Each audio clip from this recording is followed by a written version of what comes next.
이 시대가 성령을 슬프게 했습니다.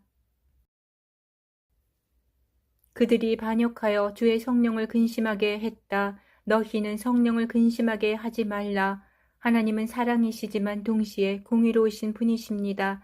이 시대가 얼마나 성령님을 슬프게 하고 있는지 돌아보게 됩니다. 하나님은 선하시고 은혜로우시며 자비로우시며 노하기를 더디하시지만 땅을 더럽히고 반역과 범죄가 가득해지면 진노하시고 심판하십니다.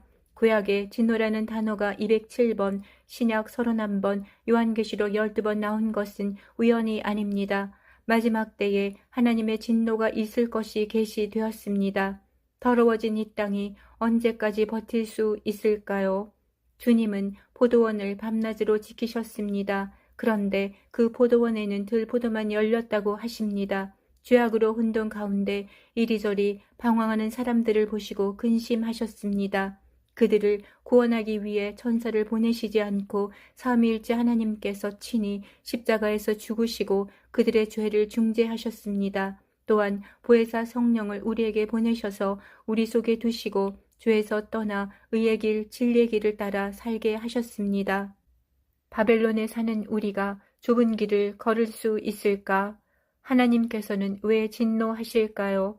주님께서 땅에 오셔서 친히 주신 말씀을 업신여기고 세상을 따르기 때문입니다. 성경은 그것을 반역이라 부릅니다. 공의와 의가 사라진 죄로 가득한 도시, 반역과 범죄, 음행의 소돔과 고모라, 손에는 죄악의 피가 가득하고 음행의 포도주에 취했습니다. 포도원마저 주님의 길에서 떠났고 주님의 말씀을 거역했으며 주님의 다스림을 받지 못했습니다.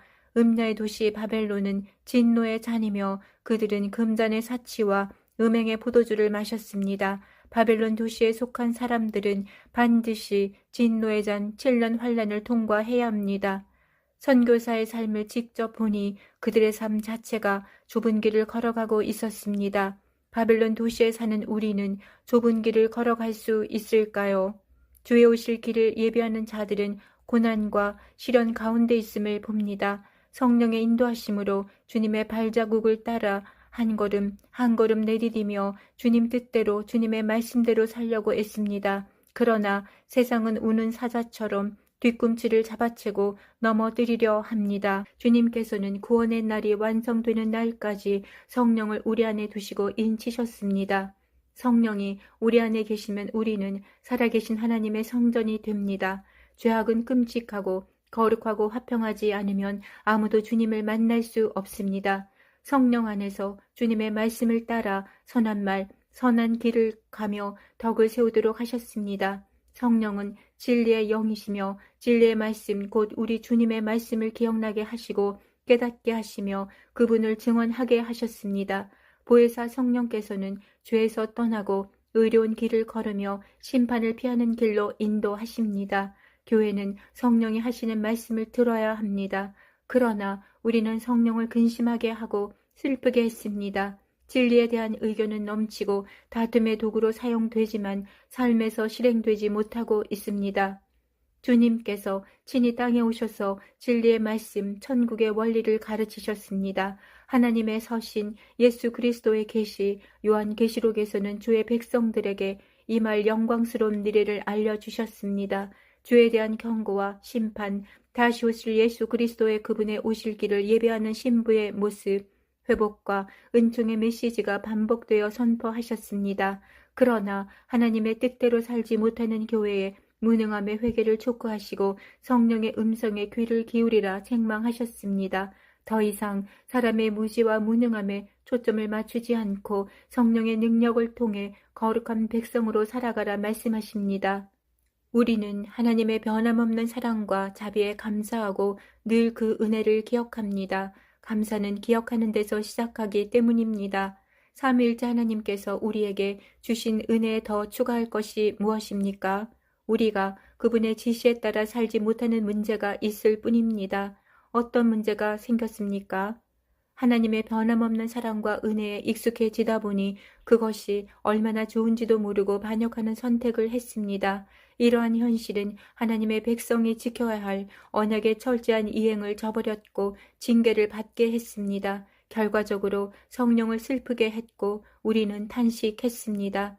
마침내 주께서 하늘을 가르고 강림하시사 땅을 진동시키실 것입니다. 주의 원수들과 열방 나라들이 주의 이름을 알게 하시고 주 앞에서 떨며 진노의 날이 도래하자 바위틈에 숨게 될 것입니다.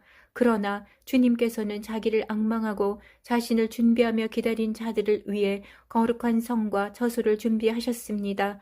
이런 일을 행한 신을 들은 자도 없고 본 자도 없으며 모든 세상의 우상들은 거짓으로 드러날 것입니다. 우리의 죄악이 바람처럼 우리를 휘몰아 갑니다. 말세에는 하나님이 기대하시는 만큼 열심히 주를 바라는 사람들이 거의 없다는 사실입니다. 심지어 자신들이 의라고 내세울 수 있는 것마저도 더러운 옷에 불과하기 때문에 우리는 두루마기를 어린 양의 피에 세탁합니다. 우리는 주님의 피로 회개하고 우리의 옷을 지키려고 합니다. 그럼에도 희망은 있습니다. 성령과 신부가 오라 말씀하십니다. 듣는 자는 올 것이요 목마른 자도 올 것이요 원하는 자는 값없이 생명수를 받으라 하십니다. 성령님은 돈으로도 세상의 지식으로도 살 수 없는 분이십니다. 오직 목마른 심령으로 나아가는 자에게 값없이 주십니다. 자기 옷을 어린 양의 피로 씻는 자는 거룩한 성과 어린 양의 혼인잔치에 들어갈 것입니다. 예언의 말씀은 장차 종말에 성취될 말씀으로 이에 순종하는 것은 그들의 본분입니다. 이러한 확신에 기초하여 하나님께 돌아오도록 성령께서 우리를 초청하십니다. 하나님을 찾는 자들은 용서를 받을 것이며 흰옷을 입고 기쁨으로 가득해질 것입니다. 거룩한 성령의 임재로 지난날 죄악이 차지했던 자리를 채울 때 비로소 진정으로 하나님께 나갈 수 있습니다. 우리가 죄를 버리고 하나님께 돌아오면 우리를 너그럽게 용서해 주십니다. 사실 무엇이든 불순물을 제거하기는 쉽습니다. 그러나 제거한 후에 빈자리를 성령과 말씀과 선한 길로 채우는 것은 모두가 할 수 있는 일은 아닙니다. 우리는 모두 이기는 자가 되기 위해 끊임없이 노력할 때 성령의 도우심을 받고 주님께서 긍휼을 베푸실 것입니다. 우리는 주변에서 많은 거짓 신앙인들을 봅니다. 입으로는 이 세상 그 누구보다도 하나님을 사랑하지만 삶에 있어서는 너무나도 주님의 말씀과 다르게 살아가는 자들입니다. 이것이 현대교회의 모습이며 라오디게아 교회처럼 벌거벗은 영적 상태입니다.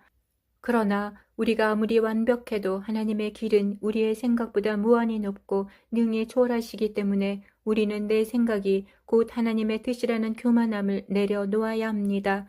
때로 우리는 실패하고 시련과 연단에 몸둘 바 모르지만 하나님의 선택을 받는다는 것에는 징계도 포함되어 우리를 낮추시고 겸손하게 인도하십니다.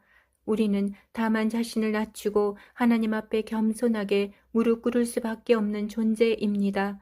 전능하신 하나님과 무능한 사람 사이에 중재하는 것이 보혜사 성령님과 하나님의 말씀입니다. 우리 삶을 다스려 주시도록 기도할 뿐입니다.